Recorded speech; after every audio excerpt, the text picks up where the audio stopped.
Ayun, Caldero Challenge. Sino ba bang hindi nakapapanood sa viral na ito na for the first time may nag-viral? As in, sa mga lalaki lang to napapanood na gumagawa itong mga challenge na to. Pero ngayon, meron nang kauna-unahang babae na gumawa itong viral challenge na to. Oh my God! At halos kitang-kita na nga yung mga hindi pwedeng makita. Hindi kaya aware si ate sa pwedeng maging violations nito dahil ito ay isa sa mga pinakamatinding na va-violate natin sa community standards policy ni Lolo Mets. So siguro hindi aware si ate kaya naman naglakas loob siyang gawin ito, no?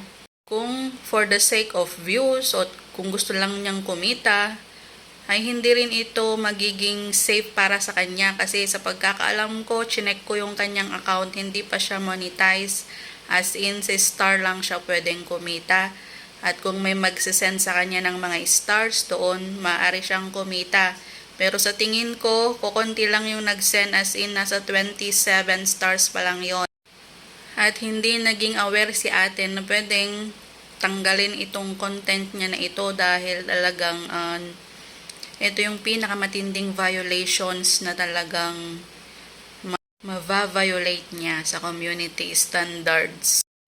Maaaring kumita siya sa stars pero hindi siya maaaring ma-monetize sa ibang tools.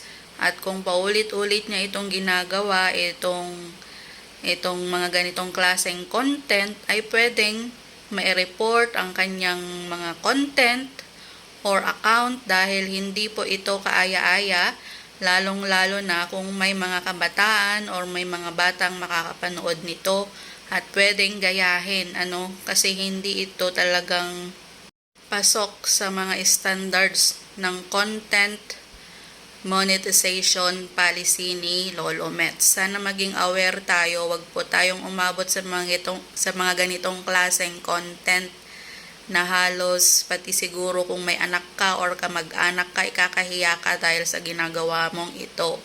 So sana sa'yo ate girl, nag-isip ka muna ng ibang content. Wag po tayong umabot sa ganito na halos nakakahiya sa lahat ng kababaihan na katulad mo, katulad natin. Sana pag-isipan mong mabuti kung nakakabuti ba ito sa ating lahat. Gumawa tayo ng tama. Hindi po yung ganito na halos i-bash ka ng karamihan. At syempre, babae ka rin, babae kami, at ayaw po naming mapahiya. Bilang babae, talagang concerned din kami dito sa mga ganitong klaseng content kasi bilang babae, kahihiyan din nating lahat mga babae na ganito yung makikita natin sa kapwa natin na nagko-content. Sana hindi po tayo umabot sa ganitong klaseng content for entertainment purposes, for the sake of the views, para lang kumita. Hindi po ito yung klase ng content na pwedeng gawin. Maraming content na pwedeng gawin na hindi tayo umabot sa ganito. Isipin po sana nating mabuti yung dignidad natin bilang isang babae. So yun lang po, mag-ingat po tayong lahat sa mga kino-content natin at sana po wala na pong susunod kay ate girl sa mga Caldero challenge na yan. Okay po, God bless!